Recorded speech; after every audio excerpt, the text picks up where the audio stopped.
Minha saudação no nome de Jesus, amém?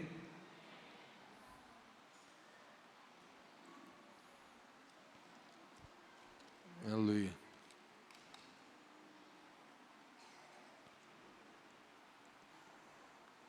Abra em primeiro, só ver qual fica melhor para nós.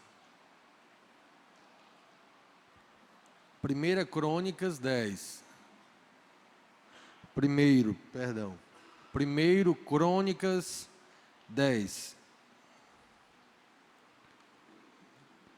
Primeiro no masculino porque é livro. Se fosse epístola, seria primeira. Amém?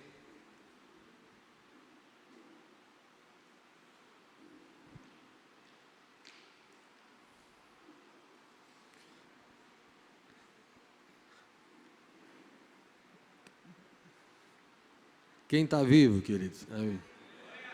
Oh, coisa boa. O fato de nós estarmos aqui, né? É louvável, porque nos traz a lucidez que nós estamos vivos, né? Já é motivo. Gratidão é um dispositivo fundamental para o céu. Tá bom? A gente nunca pode abrir mão, né? Da gratidão. Tá certo, queridos? Sejam muito bem-vindos, todos os que nos visitam, tá bom? Hoje nós temos mais algumas pessoas aí nos visitando, sejam bem-vindos, tá bom? Todos bem-vindos em nome de Jesus. Tá bom, queridos? Abriu aí? Então vamos orar?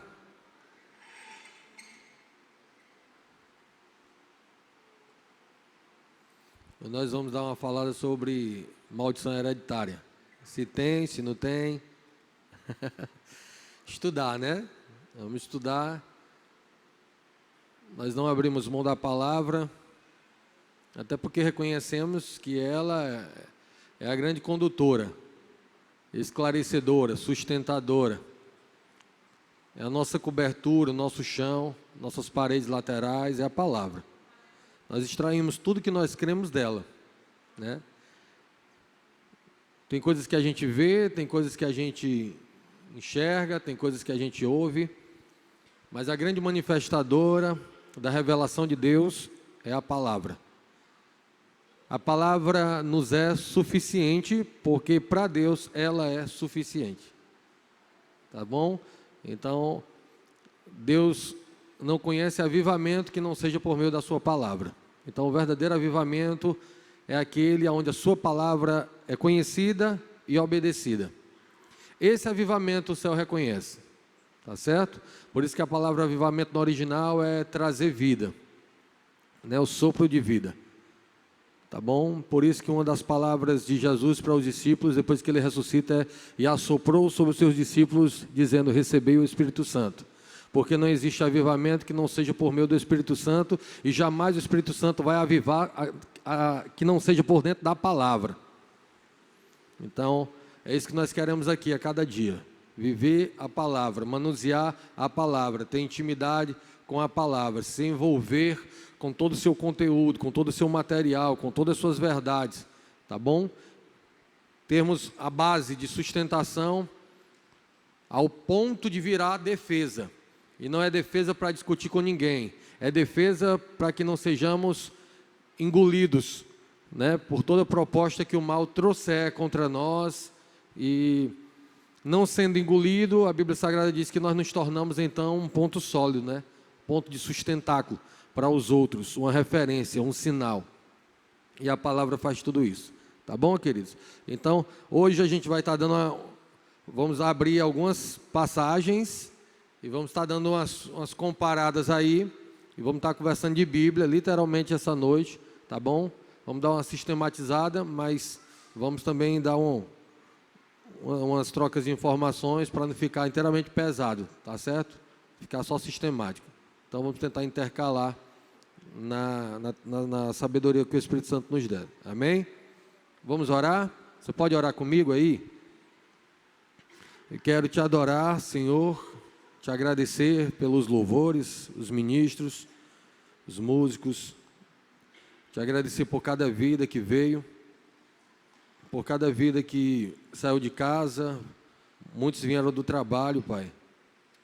E a todos eles seja recompensado da Tua parte. Porque o Senhor sempre vai sondar os nossos corações. E ninguém faz isso como o Senhor. Nem nós mesmos, Pai. A respeito do nosso coração, somos capazes de sondá-lo como o Senhor o pode fazer. E nós queremos que o Senhor sempre o faça.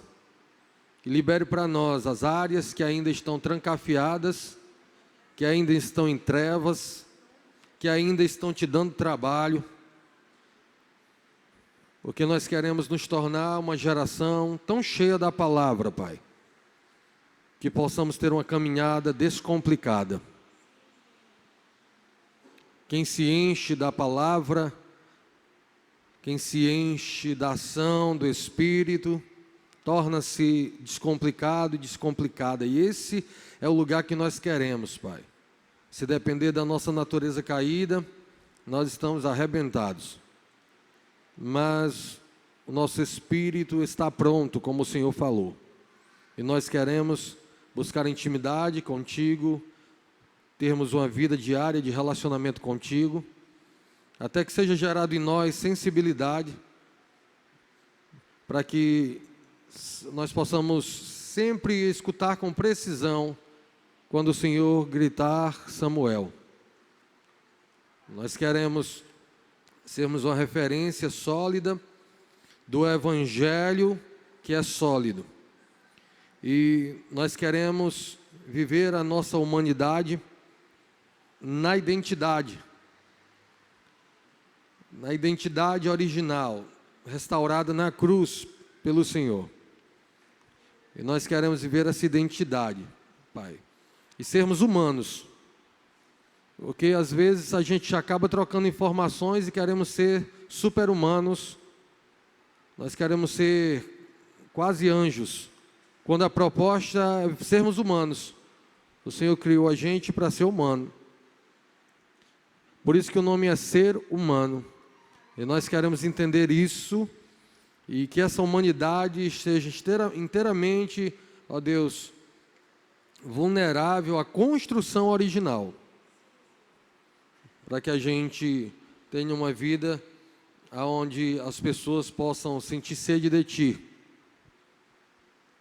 e serem saciadas, ó Deus, por meio da conduta, por meio das ações, das palavras, da movimentação, que reflete o seu coração, sua vontade, quem o Senhor é. Nós queremos Te adorar, e nessa noite, abraça-nos com a Tua palavra, que a gente converse dela, que a gente se sinta à vontade nesse ambiente, em nome de Jesus, e que haja a possibilidade de crescimento, e que carreguemos alguns tijolos espirituais na construção da nossa vida espiritual, em nome de Jesus Cristo. É o que eu te oro e eu te agradeço em nome de Jesus. Amém. Amém, queridos?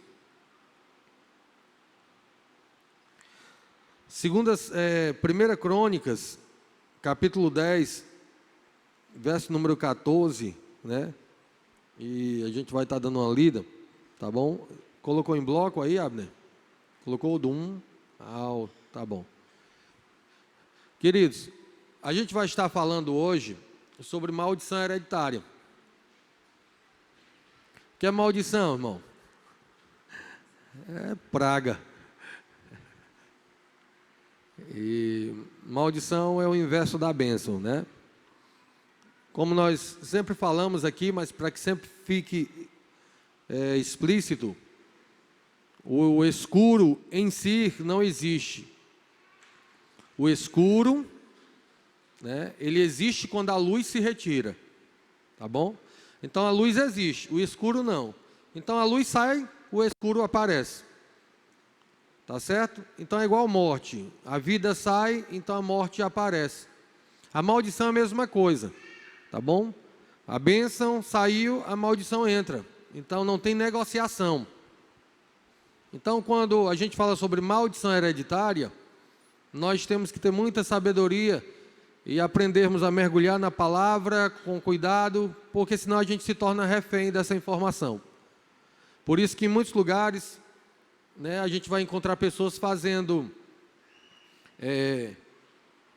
quebra de maldições, aí diz que no ambiente você tem que estar concentrado, não pode cruzar os braços, né? Olha, não pode cruzar os braços, Amanda, descruza aí. E aí, de repente, se nasce um estado de alienação, onde as pessoas se tornam inteiramente reféns, né? Porque quando você não domina o assunto, você não cresce no assunto, você se torna refém. Por isso que a Bíblia diz: o meu povo morre porque lhe falta conhecimento de quem eu sou, minha vontade, meus propósitos, tá certo? Então, a partir do momento que eu não conheço sobre um assunto, eu sou dominado por ele, me torno um refém, uma presa fácil, né? Então, nós precisamos crescer em Deus, e nós crescemos em Deus por meio do conhecimento de quem Ele é e sua vontade, porque senão a gente acaba se tornando esses reféns, e é o que tem acontecido muito. Paulo diz que nos últimos tempos, muita gente iria gostar da coceirinha no ouvido, né?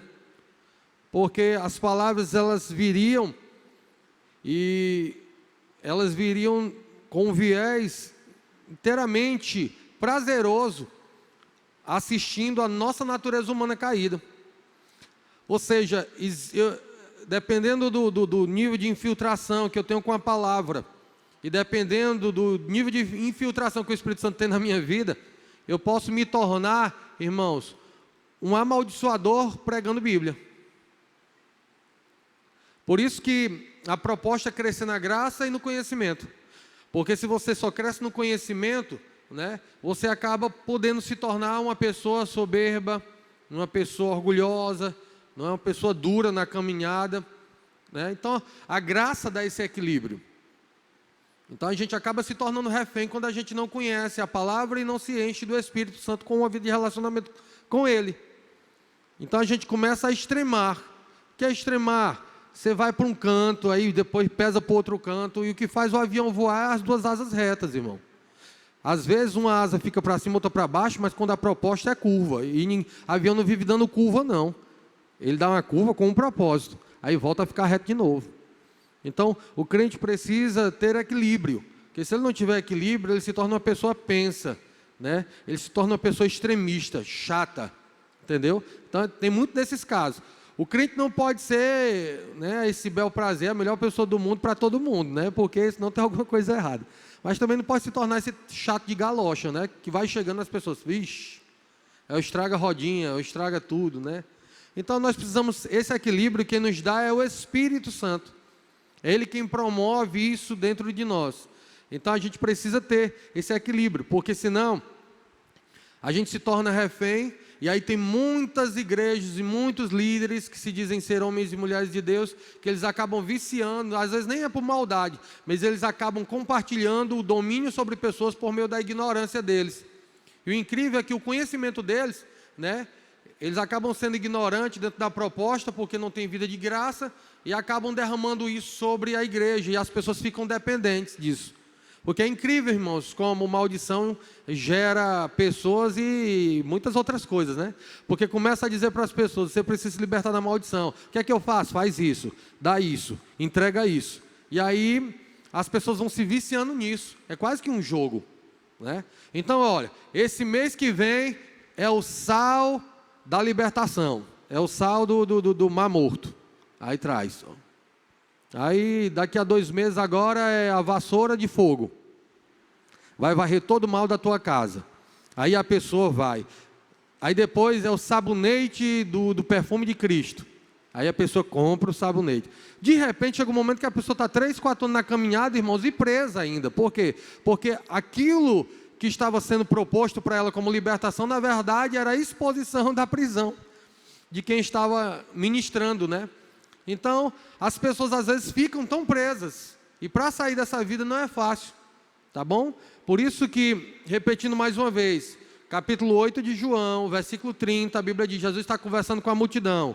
Versículo 31, a Bíblia diz, e virando para aqueles que creram nele, o grupo diminuiu. Ele diz assim, se a minha palavra estiver em vós, então vocês verdadeiramente sois meus discípulos. No 32, e conhecereis a verdade e ela vos libertará. Tá certo? Então, nós precisamos nos envolver com a palavra, que é ela que me liberta. E de repente, né, se alguma informação vem diferente da sintonia do Espírito e da palavra revelada por Ele, ali naquele momento eu não julgo, eu não ali repreendo ali de forma ignorante ou inapropriada, né, falando de tempo, mas eu estou selado, eu estou blindado em Deus, tá certo? E ali eu me torno uma oportunidade de mudança, dentro de oportunidades, né, para aquele ambiente, pessoas, e não me corrompendo, já me torno eu um libertador, né? Então é isso que nós precisamos entender, porque senão a gente acaba se prendendo, tá certo? Só para efeito de conhecimento sobre o que eu estou falando nessa noite, porque eu preciso dar um chão bem forte para a gente caminhar em cima. Não precisa abrir, mas tem um texto em Deuteronômio 30 que é muito conhecido, né? Eis que coloco diante de ti a bênção, a maldição, a vida e a morte. Aí escolhe, pois, a vida. Aí tem uma passagem que Deus vai usar dentro do mesmo contexto, ele vai dizer assim, ó. Se você for negligente, escolher a maldição, né? Então será amaldiçoado até a 3ª e 4ª geração. Mas se andares e fizeres o que é reto, te abençoarei até a 1000ª geração. Então ele não é um Deus de maldição, ele é um Deus de bênção. Porque às vezes a gente acaba ficando tão preso no lamaçal da maldição hereditária, né? E vamos já estudar e trocar informações se ela existe ou não. Mas a gente fica tão preso que a gente esquece que existe também uma bênção hereditária. Ora, se a maldição hereditária é até a 4ª geração, então também existe uma bênção hereditária que é maior do que a maldição, que diz, te abençoarei até a 1000ª. Se a gente botar na matemática, então é 1000 de bênção e 0,4 de maldição.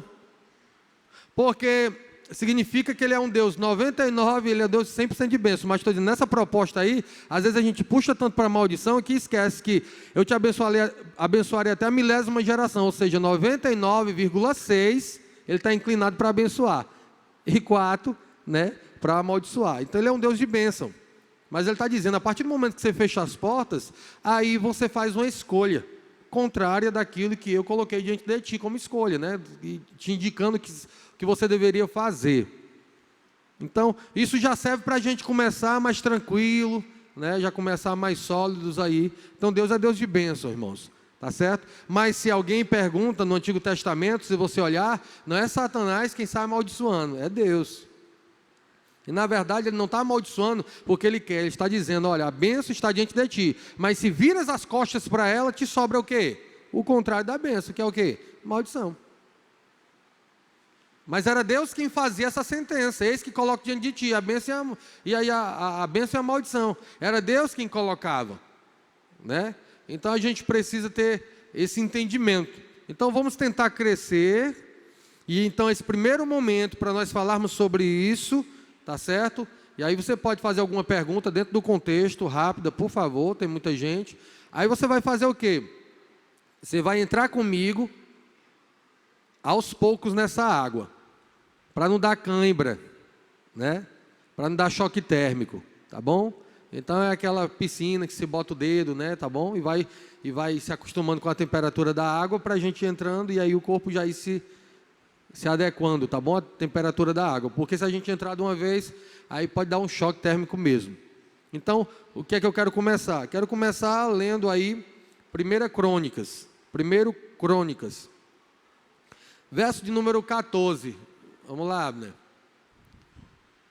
Ó, leiam comigo aí. Pode ler na sua Bíblia, mas pode ler ali comigo também, tá bom? Vamos lá, vamos começar a raciocinar. Bota o tique e o teco para funcionar agora. Acorda eles. E não buscou o Senhor, vírgula, pelo que o matou e transferiu o reino a Davi, filho de Jessé. Está falando de quem? Está falando de... Quem é que está aí dentro do contexto aí? Quem é? O Senhor, certo? Ali tem alguém que matou, e tem ali a Davi, filho de Jessé. Então nós temos um contexto dizendo para nós que houve uma morte, e quem foi que matou? Aqui segundo o versículo. O Senhor. Está fechado, irmãos, ou tem dúvida? Dá para perceber que é o Senhor? Pronto. Aí volta no verso 4, Abner. Mesmo capítulo, nós estamos só voltando, tá bom? Então disse Saul ao seu escudeiro: arranca a tua espada, atravessa-me com ela, para que porventura não venham estes incircuncisos e escarneçam de mim. Porém o seu escudeiro não quis, porque temia muito. Então tomou Saul a espada e se lançou sobre ela. Alguém pode pegar e dizer que a Bíblia se contradiz usando isso daí. Por quê? No versículo 14 diz que Deus matou. E no versículo 4 diz que foi ele que se matou. Você vai acreditar em quê? É nesse mergulho que nós precisamos ter equilíbrio. Entendeu? Se nós não tivermos equilíbrio, a gente vai acreditar. E aí chega alguém e diz assim: eu vou te provar que a Bíblia, ela se contradiz. Se o crente não tem base, não tem vida com Deus, ele sai com coça na cabeça, irmão. Não se contradiz não. Pois me prove. Não sei não, mas não se contradiz não. Então nós precisamos ter uma base. Se a pessoa vai acreditar na resposta, aí é com ela. Mas aqui eu não estou falando isso, irmãos, e diminuindo isso a um contato com uma pessoa para discutir se a Bíblia é ou não é verdade. Não, eu estou aqui trabalhando um termo específico, pequenininho, mas estou dando aqui uma abrangência, né, a respeito da nossa identidade da vida, tá bom? Então, por exemplo, se você vai buscar a história, vai trabalhar com autores reais, né? 40 escritores reais, homens, né? Que não se comunicaram, escreveram a história, constataram fatos, e nós precisamos entender costume, né? Precisamos entender várias coisas, porque senão a gente acaba se entregando, tá certo? A possíveis ataques. Então, a gente precisa entender que a Bíblia Sagrada, ela tem uma aplicação, ela tem uma interpretação, e a gente precisa aprender a desfilar, a andar nesse terreno. Andar nesse terreno.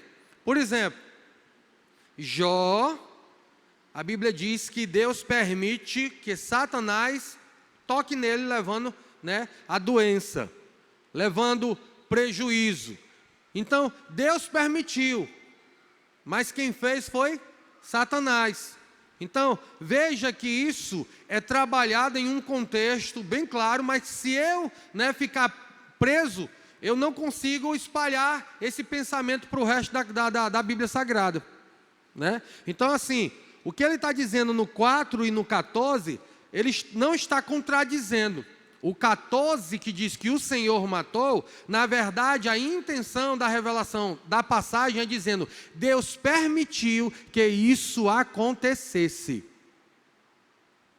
Tá bom? Deus permitiu. O contexto original significa que há uma permissão de Deus que isso acontecesse. E quando a Bíblia está falando isso, ela está dizendo que dentro da Escritura, quando um hebreu está escrevendo, havia, queridos, uma reverência tão grande diante de Deus, né? Às vezes, né, ruim, desequilibrada, às vezes só conhecendo Deus e não o Pai, mas havia um respeito tão grande, uma reverência tão grande do povo hebreu, do povo judeu para com Deus, que eles entendiam dentro de uma colocação dessa, que uma folha, para cair em qualquer lugar da terra, a folha precisa dizer: posso cair, Senhor? Então, quando os judeus estão escrevendo, eles estão trazendo um contexto, e quando eles colocam algumas palavras dessas, eles estão dizendo que tudo é permissão de Deus. Por quê? Porque Deus está no controle de todas as coisas. Tá certo? Então nem tudo é vontade de Deus, mas tudo para acontecer, Deus precisa permitir. Então, nós precisamos agora fazer uma outra busca aqui. Quem está anotando, bota aí 2 Samuel 24. Tudo vai ser verso 1. Aí, né, nós vamos botar, bota aí primeiro, 2 Samuel 24. Eu não sei se vocês lembram dessa passagem. Vocês estão entendendo, queridos? O autor está escrevendo um livro e ele não sabe que esse livro vai ser selado no cânon. O autor não sabe. Por isso que a Bíblia Sagrada diz que é uma inspiração, tá bom? Do Espírito Santo. Ele não sabia, mas o Espírito Santo sabia que esse livro ia ser selado e ia chegar nas nossas mãos hoje. Paulo não sabia que o que ele estava escrevendo ia chegar na nossa mão, queridos. Pedro não sabia que as suas cartas iam chegar na nossa mão, mas o Espírito Santo sabia. Então, solta aí. Olha só, 2 Samuel 24 diz para nós assim, ó. A ira do Senhor se tornou a acender contra Israel, vírgula.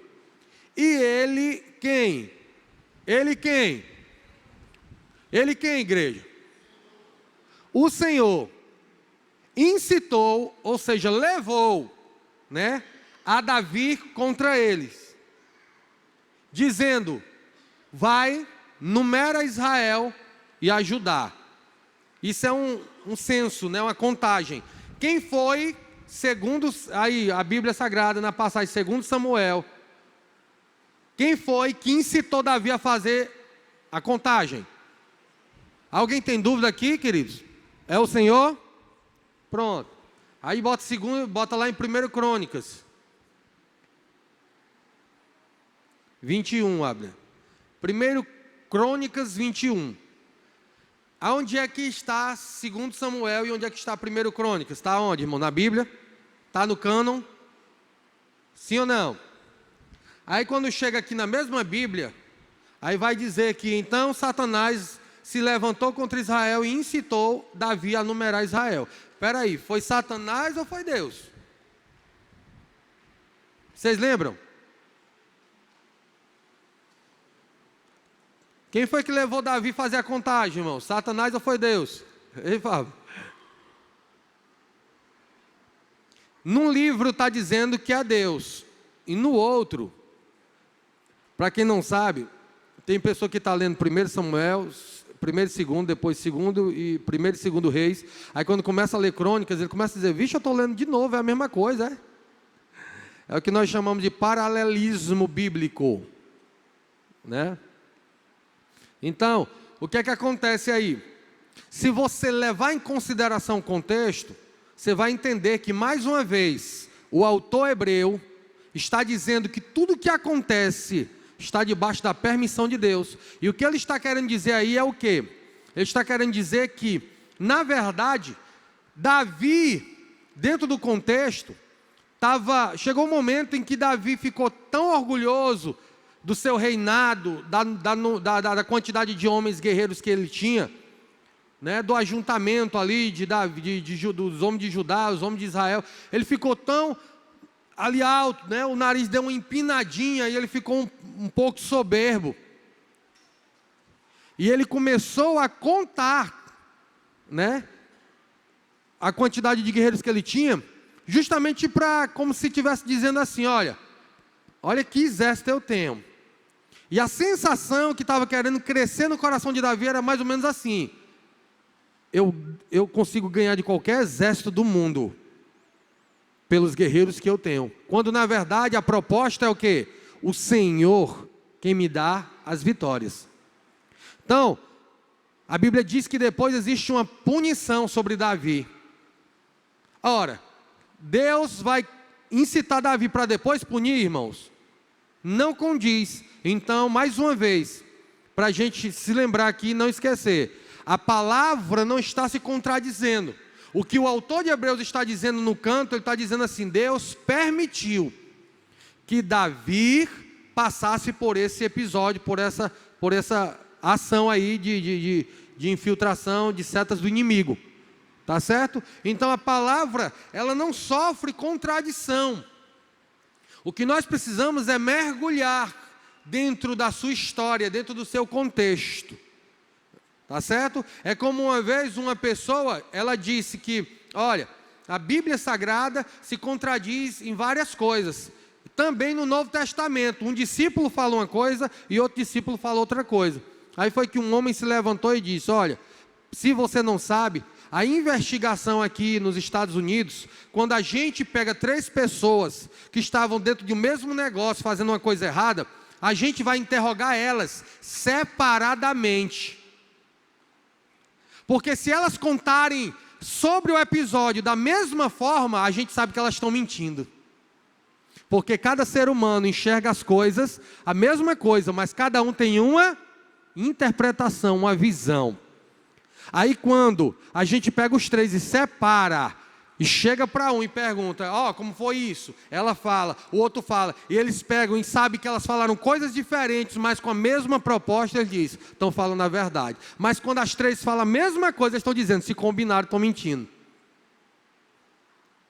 Então a Bíblia Sagrada, né? Por exemplo, a Bíblia Sagrada no momento vai dizer que Jesus olhou para a figueira, no livro de Mateus vai dizer que olhou para a figueira e disse, então, vindo Jesus olhou, não tem figos em você, então vai morrer. Está amaldiçoado. Né? Aí já no outro contexto, de João já vai dizer que Jesus já estava vindo de outro lugar. Que Mateus diz que vinha de um canto, vinha do... Aí a gente olha e diz assim, está se contradizendo. Na verdade, é o olhar da mesma imagem de pontos de vista diferentes, irmãos. Então a Bíblia, ela não se contradiz. Por exemplo, em 2 Samuel...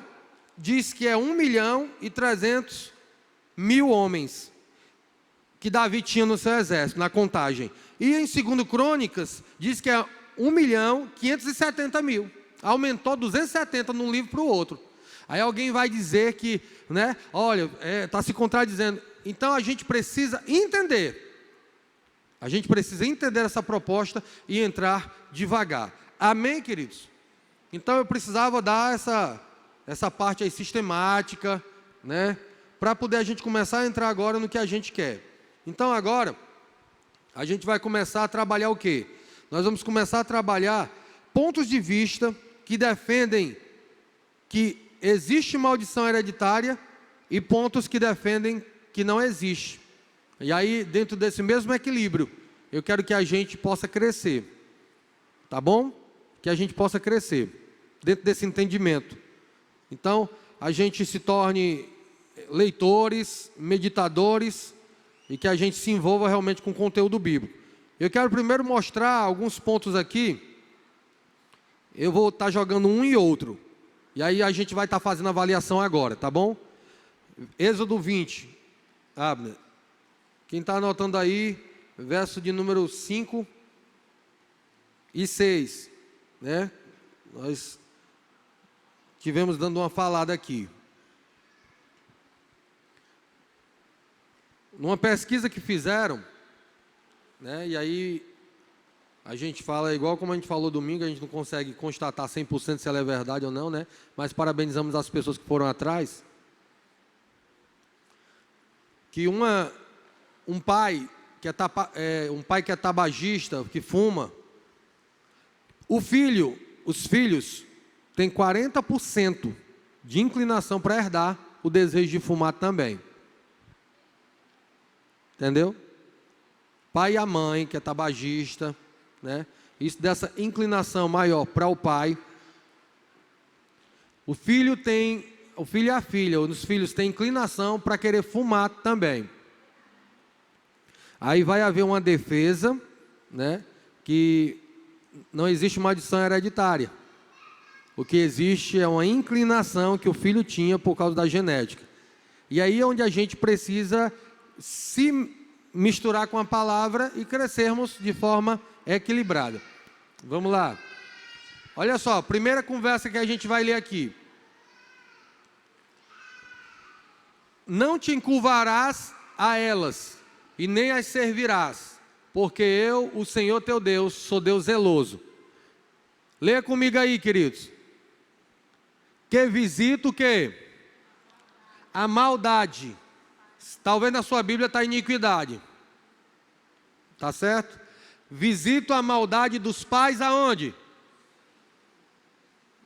Visito a maldade dos pais nos filhos. Até a terceira e quarta geração daqueles que me aborrecem. Então a maldade do pai, a Bíblia Sagrada diz que cai sobre quem? Está escrito aí ou não? A proposta, irmão, é fazer você raciocinar comigo. Tá bom? Raciocine comigo. Então está dizendo aí que existe o quê? Uma visitação da maldade feita pelo pai, escorrega para o filho, para a geração de baixo. Verso 6. E faço misericórdia em milhares aos que me amam e guardam os meus mandamentos. Né? A palavra lá é até 1000 gerações. Aí essa versão já vem, né, um pouco mais atualizada aí. Então a gente vai começar a ler aí que está dizendo que desce para os filhos. Deuteronômio 24, Abner. Deuteronômio 24, 16. O que foi que nós lemos agora, queridos? Que o que está no pai, mãe, os pais desce para os filhos, não foi? Vocês leram assim comigo ou não? Aí quando a gente chega aqui em Deuteronômio 24, 16, diz assim: os pais não morrerão pelos filhos e nem os filhos pelos pais. Os pais não morrerão pelos filhos e nem os filhos pelos pais. Cada um morrerá pelo seu pecado.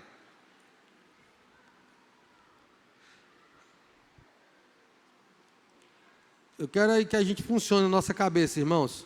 Levítico 26, vamos lá, Abner. Levítico 26, quem está anotando aí? 38, 39 é o versículo. Irmãos, dá uma concentrada, que esse momento é inteiramente aí de a gente concentrar.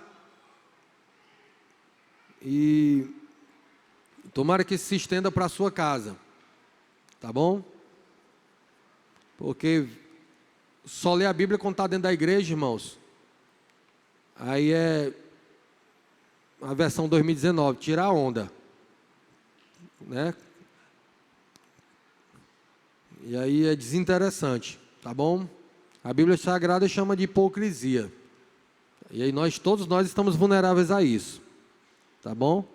Então, só ler a Bíblia quando está dentro da igreja é ruim. Aí um dos índices que disse é 96,3% dos que se dizem ser cristãos no mundo só leem a Bíblia quando estão dentro da igreja. Eu tomara que eu esteja diante dos 6% aí, dos 4%, né?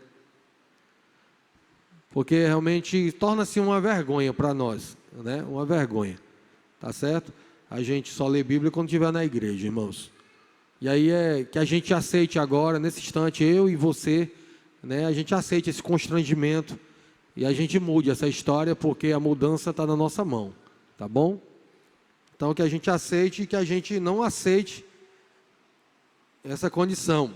Aceite que estamos vivendo, mas não aceite que ela continue. Versículo 26, capítulo 26, versículo 38, 39, diz assim: e perecereis entre as gentes, e a terra dos vossos inimigos vos consumirá.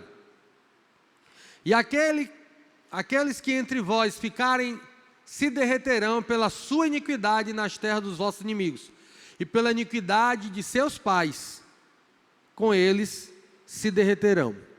Aí se tiver botado em bloco, né, o 40 vai estar falando também aí para nós. Não, né? Se não precisar botar não. Então vai estar dizendo aqui que desce para os filhos. Botou aí? Então confessarão a sua iniquidade e o que, irmãos? Vocês estão guardando, irmãos, as passagens? Êxodo diz que pega no pai e sai descendo para o filho. Deuteronômio diz que cada um paga pelo seu. Aí vem aqui para Levítico, diz: confessarão a sua iniquidade e a iniquidade dos seus pais. Quem é que confessa a iniquidade dos seus antepassados, dos seus pais? Quem é? Mesmo que seja de uma forma, né, inteiramente abrangente. Neemias, quem mais? Esdras e Daniel.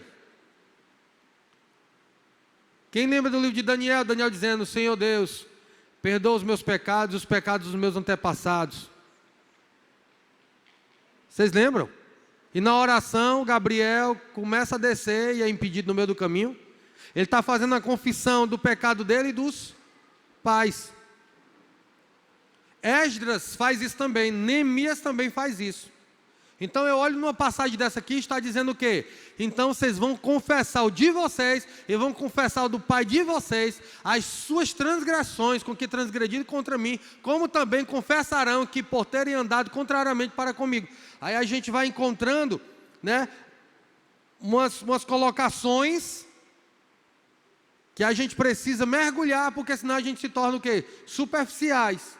E aí crente superficial, irmão, né, é levado demais para um lado e para o outro. Segundo Reis 14:6.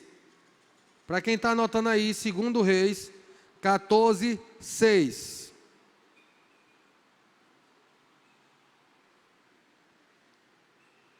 Porém os filhos dos matadores não matou, como está escrito no livro da lei de Moisés. O que é que está escrito?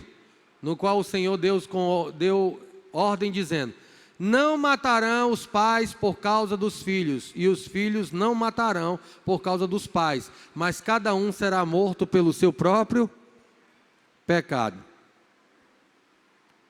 Vocês estão entendendo por que é que eu li esses versículos antes lá? Jeremias 31, versículo de número 10. Jeremias 31, versículo 10, diz assim: naquele tempo, diz o Senhor, não é isso não, né? Ouvi a palavra do Senhor, ó nações, e anunciai-a às ilhas de longe, e dizei. Jeremias 31, 29. E aí deixa o 10 também. Aquele que espalhou a Israel... Pode deixar, os dois fazem parte, tá bom? Pode deixar isso aí. Naqueles dias, nunca mais dirão, os pais comeram uvas verdes, mas foram os dentes dos filhos que se embotaram. Traduzindo, os pais não escovaram os dentes, e os filhos tiveram cárie. Mesma coisa. Certo? Tipo assim, naquele dia dirão, os pais comeram uvas verdes, mas foi o dente dos filhos que sofreu a ação, né, da acidez da uva. Entendeu? Então ele está trabalhando aí, no versículo 10, Abner, volta. Ouvi a palavra do Senhor, nações, anunciai as ilhas, nas ilhas de longe, e dizei: aquele que espalhou Israel, o congregará e o guardará, como o pastor ao seu rebanho. Tá certo? Então assim, eu tenho, para a gente encerrar aqui essa parte aqui, tá certo? Eu tenho aqui, deixa eu botar aqui, Ezequiel 18, a gente encerra isso, porque são muitos, irmãos. Eu comecei a selar, né, colocar alguns aqui, são muitos de um lado e são muitos do outro lado. Então, depois dessa parte aqui ficou bem sistemática, de leitura, concentração, aí eu quero agora trocar informações com vocês, tá bom? Ezequiel 18, do 18 ao 25. Seu pai, olha só isso aí como é claro, ó. Seu pai, porque fez opressão, roubou os bens do irmão e fez o que não era bom no meio do seu povo, eis que ele morrerá pela sua maldade. Outro. Mas dizeis: por que não levará o filho à maldade do pai? Porque o filho fez juízo e justiça, guardou todos os meus estatutos e os praticou, por isso certamente viverá. A alma que pecar, o que é que acontece? Essa morrerá. A alma que pecar, essa morrerá. O filho não levará a maldade do pai. Nem o pai levará a maldade do filho. A justiça do justo ficará sobre ele, e a impiedade do ímpio cairá sobre ele. Mas se o ímpio se converter dos seus pecados que cometeu, e guardar todos os meus estatutos e fizer juízo e justiça, certamente viverá e não morrerá. De todas as suas transgressões que cometeu, não haverá lembrança contra ele, pela sua justiça que praticou. Desejaria eu, de qualquer maneira, a morte do ímpio? Diz o Senhor Jeová, não desejo, antes que se converta dos seus caminhos e viva. Mas desviando-se o justo da sua justiça e cometendo iniquidade, fazendo conforme as abominações que faz o ímpio, porventura viverá de todas as suas justiças que tiver feito, e não se fará memória na sua transgressão com que transgrediu, e no seu pecado com que pecou, neles morrerá. Dizeis, porém, o caminho do Senhor não é direito. Ouvi agora, ó casa de Israel, não é o meu caminho direito? Não são os vossos caminhos torcidos? Então, queridos, a gente vai ler Salmo 32, verso 5, Davi vai dizer, confessei o meu pecado. Né? A gente vai olhar Tiago 5,16 dizendo, confessai os vossos pecados. Né? Então, se você correr para um lado, correr para o outro, você vai encontrar uma base para uma coisa e uma base para outra coisa. Então, o que nós precisamos, queridos, nós precisamos nos envolver com a palavra e com o revelador dela, que é o Espírito Santo. A gente precisa ser cheio da presença, o Espírito Santo precisa encontrar liberdade em nossas vidas, para que a gente não se engode e para que nós não sejamos presas fáceis e estejamos em estado de vulnerabilidade diante das condições que se apresentam, tentando nos tragar. Então nós precisamos sermos cheios do Espírito Santo, porque eu coloquei para vocês aqui algumas passagens, uma diz, me leva a crer numa coisa, e a outra me leva a crer noutra coisa. E nós precisamos entender que a plenitude do Evangelho e da palavra, no seu contexto geral, ela precisa ser traçada na tábua do nosso coração com muito equilíbrio. Porque o que Deus está dizendo aqui, na sua palavra, é que, se a gente resumir tudo sobre maldição, se desce ou se não desce, vai ter uma palavra que vai ser muito utilizada em todas elas, se vocês não perceberam. É a palavra o quê? Pecado. Iniquidade, transgressão, que é a matéria-prima do inimigo. Então, uma das coisas que nós devemos focar de forma que a gente pode unir aí, é que o pecado é um instrumento nas mãos de Satanás, e que ele encontra muita liberdade para trabalhar na nossa vida, por meio dessa porta. Então, o que nós precisamos trazer, o que é? Agora eu quero trazer à tona para vocês, vou até fechar aqui. O que eu quero trazer à tona para nós agora, nesse final, é o quê? É para que a gente tenha um entendimento que, para onde nós quisermos correr, nós precisamos ter uma vida de relacionamento com Deus. Para onde a gente quiser correr. Irmão, se a gente não tiver vida de relacionamento com Deus, nós nos tornamos vulneráveis, entendeu? Às entradas do mal. Então, deixa eu fazer algumas perguntas para vocês. Dizem que se um pai tem habilidade, tem quedas em uma área, o filho tem inclinações genéticas para desenvolver isso. E tem outra coisa que dizem, é que o ambiente também é capaz de formatar uma mentalidade. Então, o ambiente me faz crescer, né, de acordo com o que está desenhado dentro dele. Por exemplo, quando eu tinha 11 anos para 12 anos de idade, pela primeira vez, a minha mãe me mandou acender um cigarro para ela. Já aconteceu com vocês? Ela estava sentada, conversando, né? Não sei se vocês conhecem a dona Consuelo, da Rua 3. Ela estava conversando com ela, e na conversa lá, disse, acende ali, Roberto. E aí eu fui acender.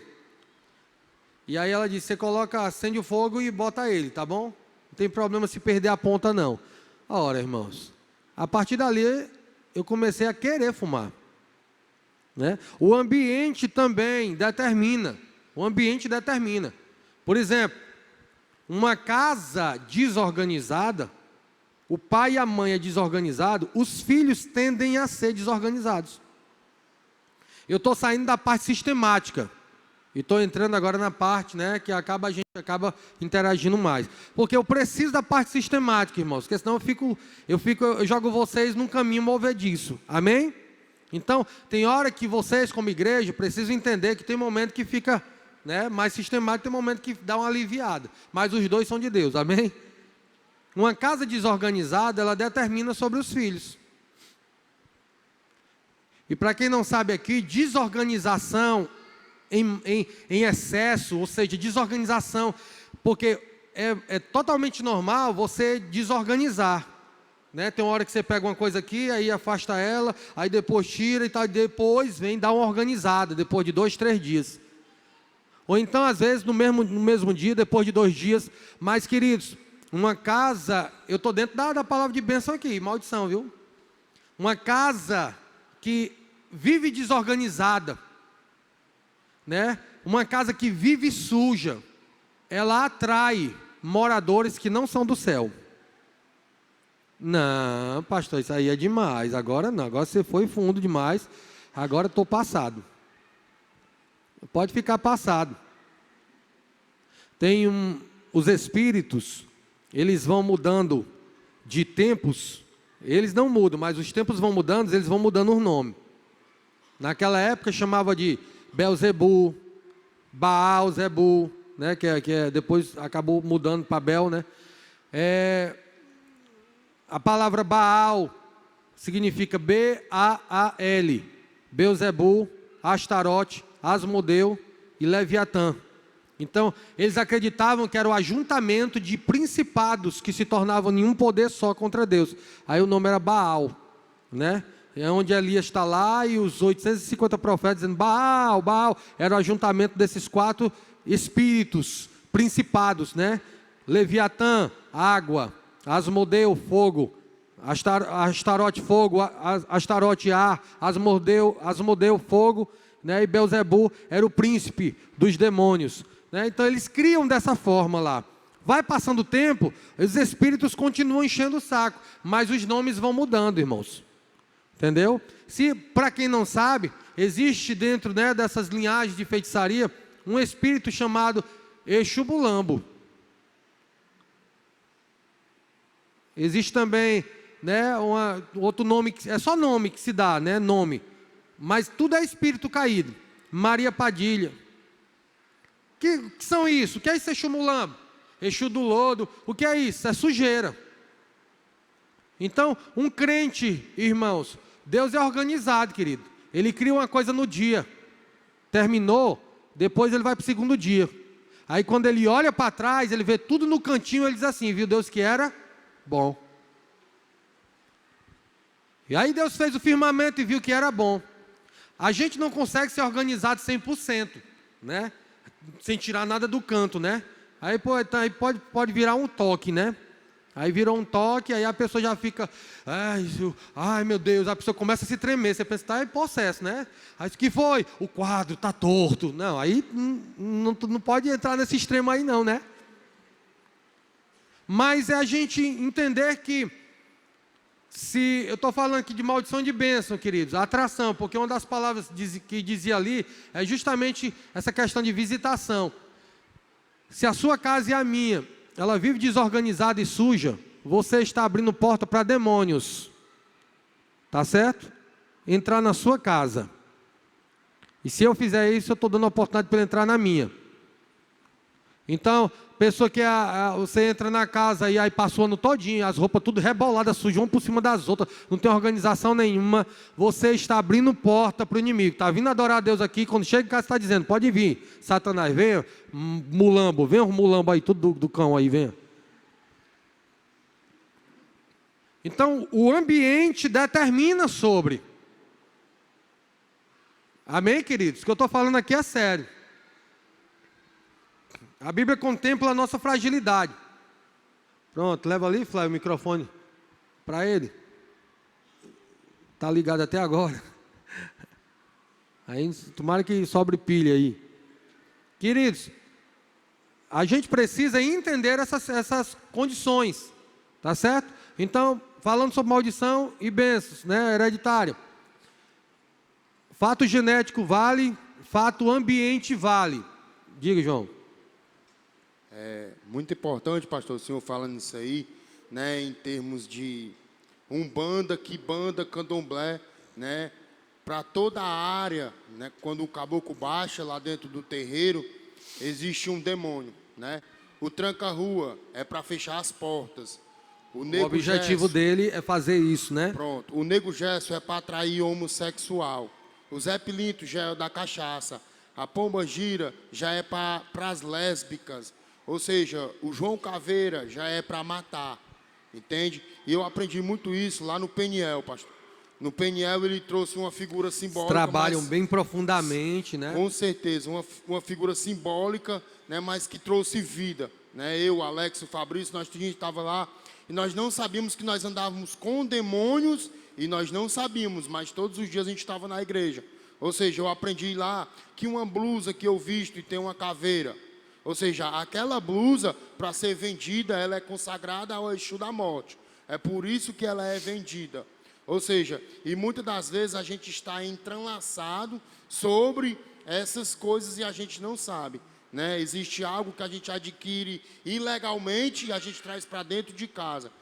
Tem uma parte na Bíblia que se chama, lá em Josué, capítulo de número 13, sobre a capa de Acã. Isso. Ou seja, é muito importante sobre isso, sabe? O que o senhor está falando traz o conhecimento, traz sabedoria, traz entendimento. Muitos estão dentro da igreja, mas estão agindo, né, erradamente. Isso.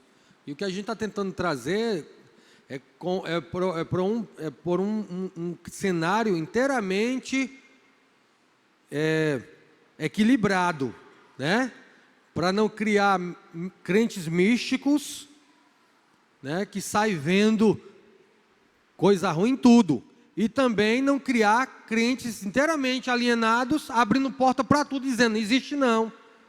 Porque uma das coisas que o mal quer é que você não acredite nas suas movimentações. Agora, é claro que ele quer que isso aconteça, né? Entendeu? É como uma frase que a gente falou um tempo atrás. Satanás não está interessado que você adore ele. Está interessado que você não adore a Deus. Entendeu? Então ele não está preocupado que você viva lá, sassá. Ele não está preocupado não. Ele está preocupado que você não adore a Deus. Por quê? Porque não adorando a Deus, uma vida sem intimidade com Deus é uma vida aberta para Ele. É uma vida aberta para Ele. Então, o crente equilibrado, ele faz o quê?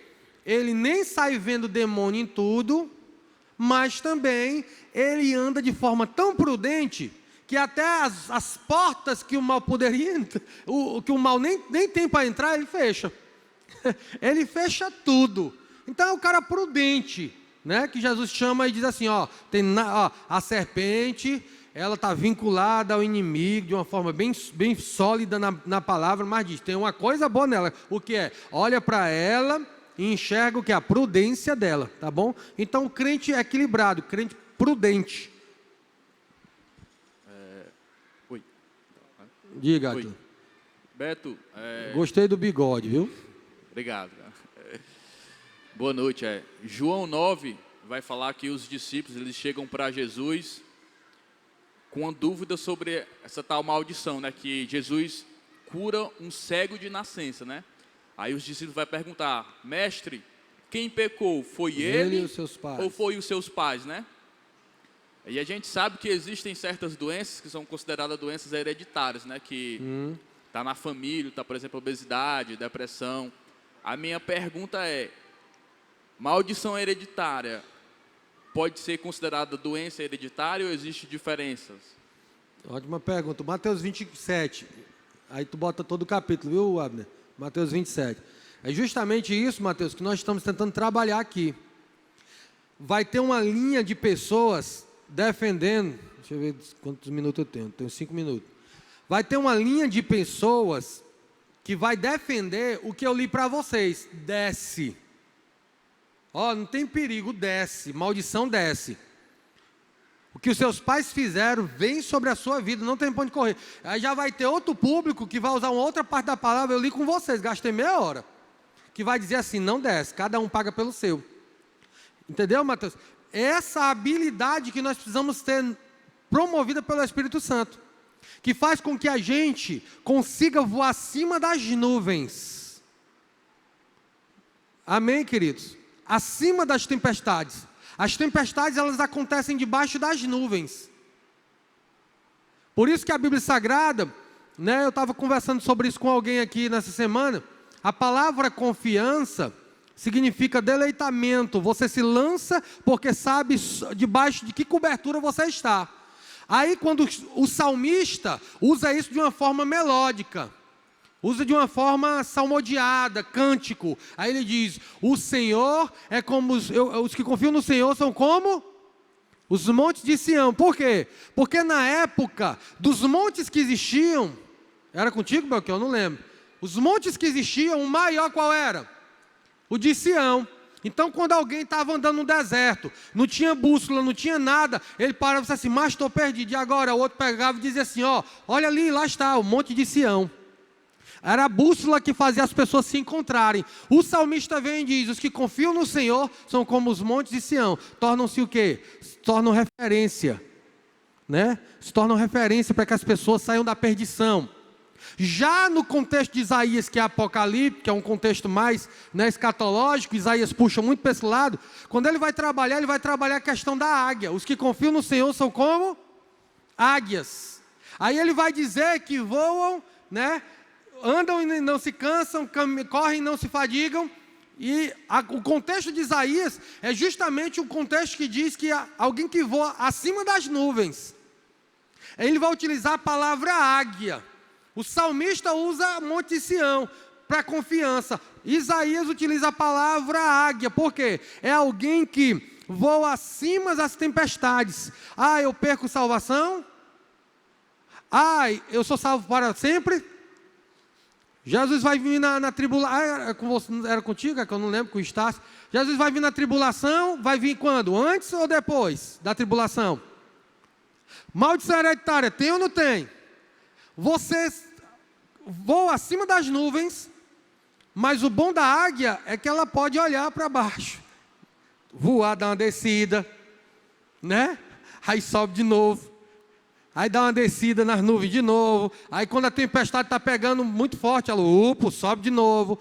O bom da águia é isso, a gente não se engancha, entendeu? A gente não se engancha. Então, por exemplo, de um lado vão dizer que não existe maldição hereditária. Por quê? Porque alguém aprendeu por causa do ambiente. E realmente o ambiente ensina. Alguém aprendeu porque geneticamente saiu do pai e foi para os filhos. Mas, irmãos, vocês já ouviram por aí um filho que não conhece o pai.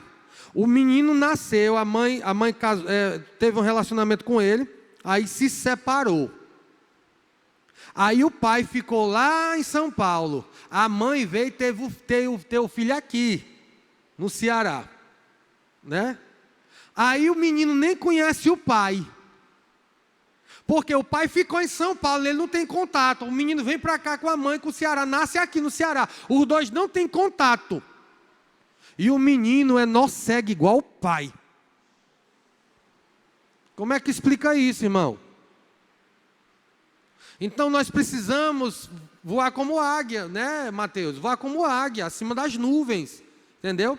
Nós precisamos trabalhar questões e de entender que, olha, existe aqui e eu não posso me alienar, né? Então eu trabalho isso de forma bem equilibrada. Eu fecho portas, eu digo assim, ó, eu estou no quarto conversando com Deus, eu digo assim, Senhor, se existe alguma maldição do meu pai, da minha mãe, avô e avó, bisavô e bisavó, terceira geração, eu sou a quarta, né? Eu estou cortando agora todo laço com eles, Pai. Tudo que não presta, tudo que é desinteressante para a minha vida, eu estou cortando agora. Aí, irmão, dá asas à imaginação, a foice do céu, a navalha do céu, a tesoura do céu, e aí bota quente. O que é que você vai estar trabalhando? Você vai estar trabalhando, né, na dimensão equilibrada, a fé na dimensão equilibrada. Aí, de repente, tem nada disso não, pai. Gálatas capítulo 13, versículo 13 diz, a maldição da lei foi jogada na cruz. Então, não. Aí tem gente que ignora, vira as costas, tem negócio de maldição hereditária não, e vive apanhando, se dizendo ser crente, homem e mulher de Deus. Apanha, irmãos. As coisas não dão certo. Vocês conhecem não, queridos? Famílias, que as mulheres, 5 mulheres na família, tudinha casa e separa. Homens que estão na família, eles ficam ricos por um tempo, 3, 4, 5 anos, depois fica pobre de novo. Aí tem outra geração, irmão, tudinho, irmão, gosta de bebida e de farra. Você não consegue perceber. É isso, voar acima das dúvidas, entendeu, Mateus? Então eu encerro aí, para a gente encerrar, Mateus 27, 24 e 25. E o que é isso aí? Novo Testamento. Essa condição que eu quero que a gente ande. Qual condição? Onde a gente transite acima das nuvens. Amém? Então Pilatos, vendo que nada aproveitava antes, o tumulto crescia, tomando água, lavou as mãos diante da multidão e disse, lá está Pilatos, Jesus aqui, todo ensanguentado, né? Aí Pilatos para e diz assim, estou inocente do sangue desse justo. Considerai isto, ou seja, não esqueça do que eu estou falando. Aí quando chega no versículo 25, diz assim, e respondendo todo o povo, disse, o sangue caia sobre nós e sobre quem? Olha a crença dos judeus. Entendeu? Caiam sobre nós e sobre os nossos filhos. Eles trabalhavam muito essa condição, né? Isso aí está no Novo Testamento. Então, para onde você correr, vai ter passagem que vai querer paralisar você e dizer assim, não vem não. E vai ter passagem que vai dizer, está vendo como vem? O que eu estou dizendo para nós é uma saída poderosa em Deus, que faz a gente voar acima das nuvens e sair da condição de penso, todo guenzo lá, todo torto. É alguém equilibrado, que voa, que decola, que sai do canto. Entendeu? Por quê? Porque é alguém que é prudente. É alguém que diz assim, olha, cara, aqui essa parte realmente dá base para isso, e essa dá base para isso. Mas eu vou trabalhar o quê? Eu posso crer nisso aqui, mas olha, nisso daqui eu vou trabalhar prudentemente. Então assim, qual é a questão? A questão é que eu não vou ser alienado e acreditar que tudo é maldição, viver tudo, entendeu? Ficar acabado e pronto, agora tudo é maldição, meu Deus, tudo é maldição. E também do outro lado, não vou ficar uma pessoa que ignora, diz assim, não, isso não acontece não, mas... Aí o mal aproveita, tá certo? O mal aproveita, tá certo? Então a gente precisa trabalhar essa questão em nome de Jesus. Amém, queridos? Deu, Mateus, para entender aí? Né? Eu tentei ir mais além do que a proposta que você trouxe, né? Que a tua estava debaixo das nuvens, ia dar uma... Aí eu fui para cima das nuvens, porque dá uma liberdade maior para a gente voar. Amém, queridos? Amém. Vamos...